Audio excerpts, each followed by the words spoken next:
În partea a doua a episodului de astăzi, domnul Michel va vorbi despre istoria originilor limbii române și a poporului român. Studiul științific pe care domnia sa îl citează este foarte interesant și merită toată atenția. Având în vedere faptul că emisiunile se vor păstra ulterior și pe internet, am inserat în dreptul fiecărei imagini de ilustrație sursa originală de unde dumneavoastră puteți afla mai multe informații despre subiectul discutat.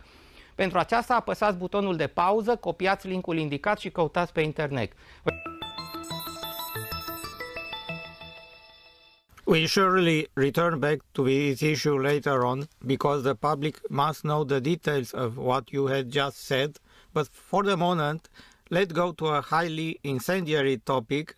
When you spoke in our first interview about the origins of Romanian language and Romanian people, I believe it was in part 3, the last minutes, and I'd like to explain us what is the origins of the Romanian and Latin languages, beginning with what had been found about the past 15,000 years when the last glacial era had ended. Yeah, as we all know, languages are grouped in families, and we have the custom to speak of the Latin family of languages. The Latin languages are obviously Italian, which descends directly from Latin.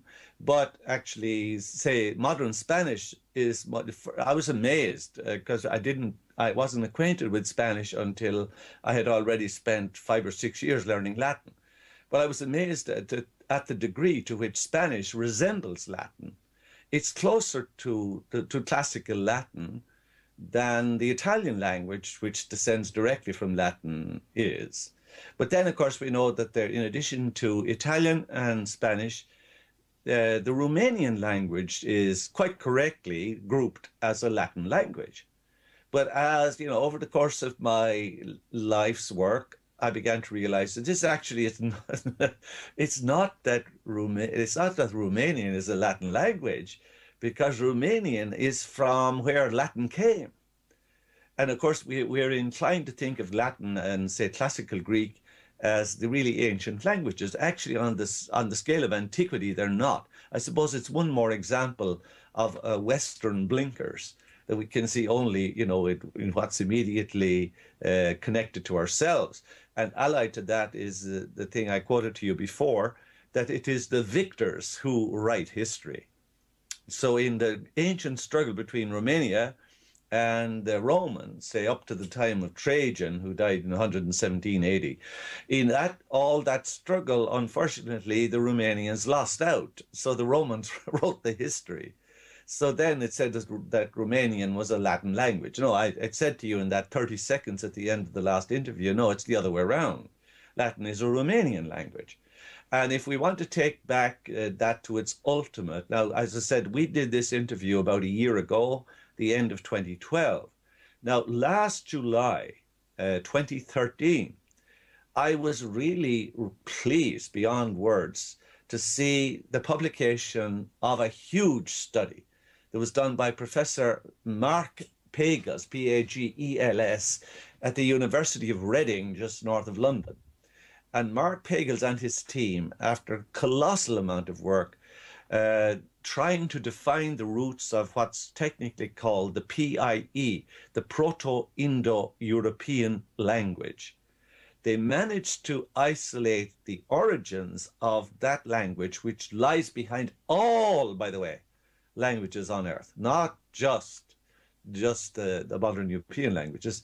They managed to locate the center of that, where the ice sheets didn't quite come down fully, and that's in Romania and northern Bulgaria. Bulgaria is immediately to the south of your country, at least it was the last time I was there, and that is where the ice sheets didn't come down. So the ancient language, which had come from India in countless centuries prior to 15,000 BC, when the ice sheets started to retreat, the language survived there. And as the ice sheets retreated, the language spread from there, because all traces of humanity had been wiped out across northern Europe, etc.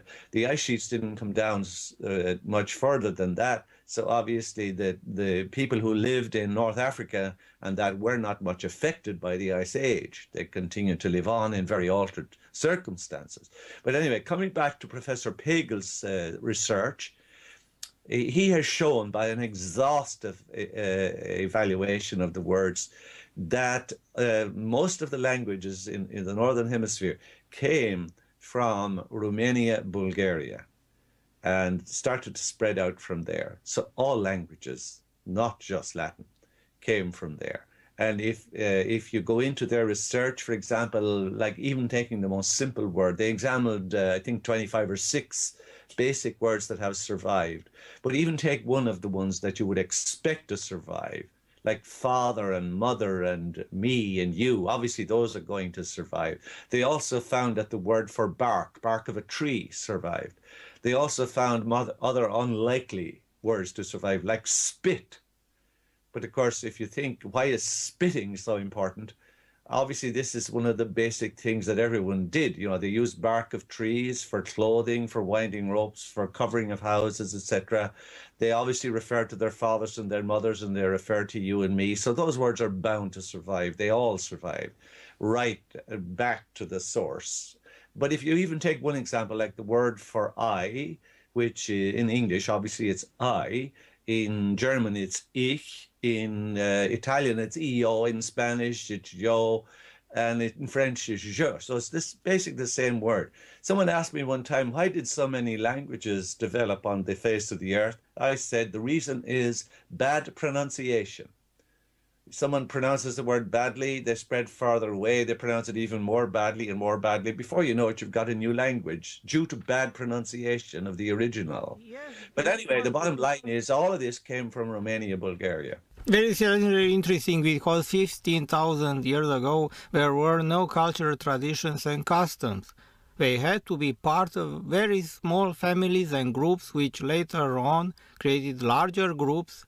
And as the Correct. ice sheet began to withdraw from the land and the forest began to expand over the older desert, semi-desert and steppe areas, the people began to migrate towards the new uncovered territories. But this is why on the present day we have over 60 different languages in Europe.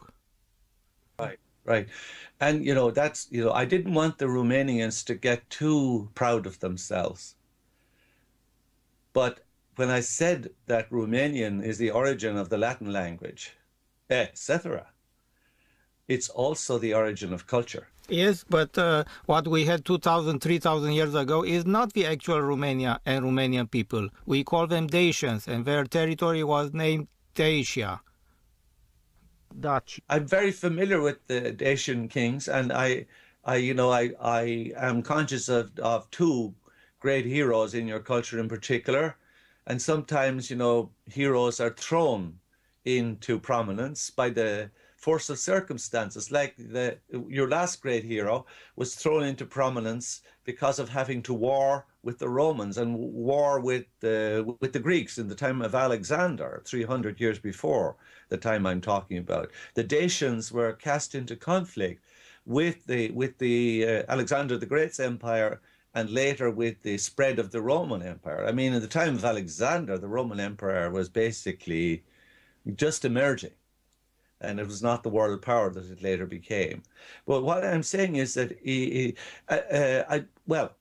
know, your question brought another thing to my mind about the origin of language. And the first point I would make about that is, it seems strange to us today, but back that time in history, 15,000 years ago, about 12,000 BC, the majority of the world's population spoke the same language.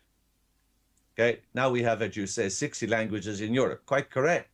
But at that time, the majority of the world's population spoke a single language.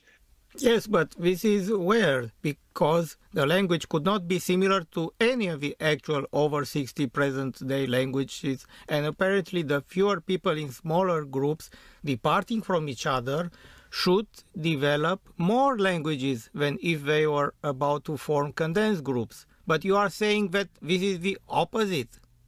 Yes, but I'm about to move on from that to draw a conclusion to it, and that is we are inclined to think that the more spread out from each other people are, the more languages they develop.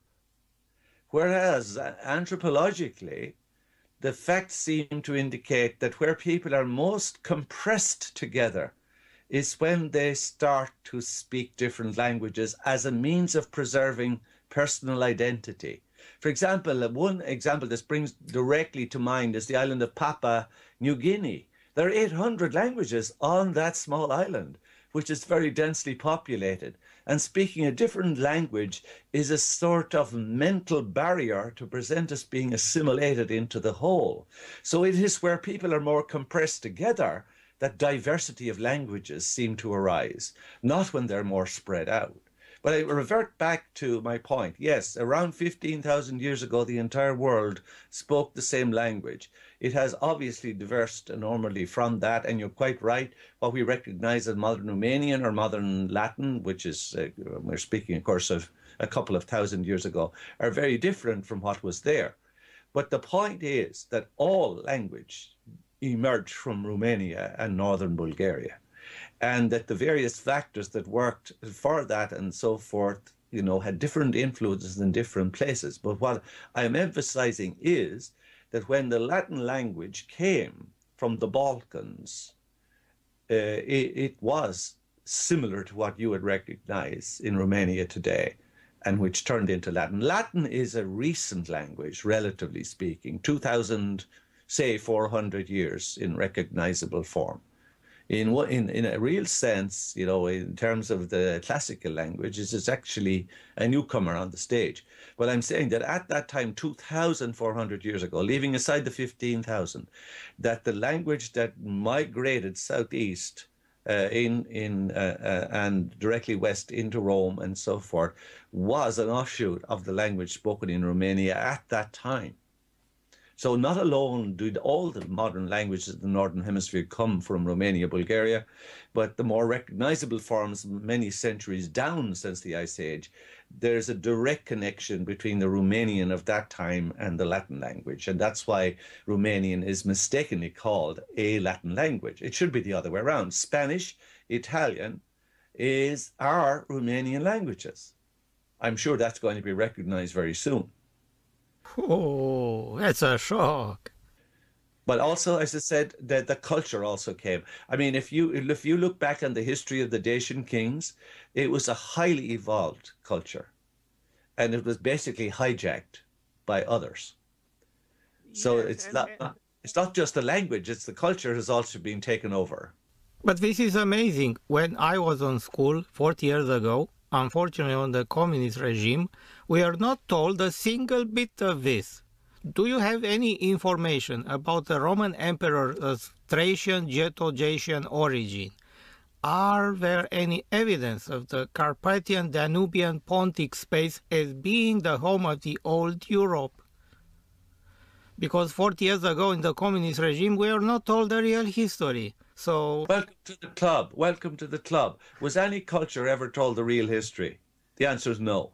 So even though you were not told the real history, that's unfortunate, but it's not exceptional. I think it is the ancestral culture of the whole of Europe, and therefore of every place, say in the Middle Ages of our era, it's the Romania, northern Bulgaria is the ancestor of the culture that spread to dominate the world, you know, in the last 500 years. So I'm asking all the Romanians to step forward and take a large bow. I thank you very much. Thank you a lot for this presentation. Thank you so much for having me. I greatly appreciate it. And greetings to all our friends in Romania, a country that's close to my heart. Thank you.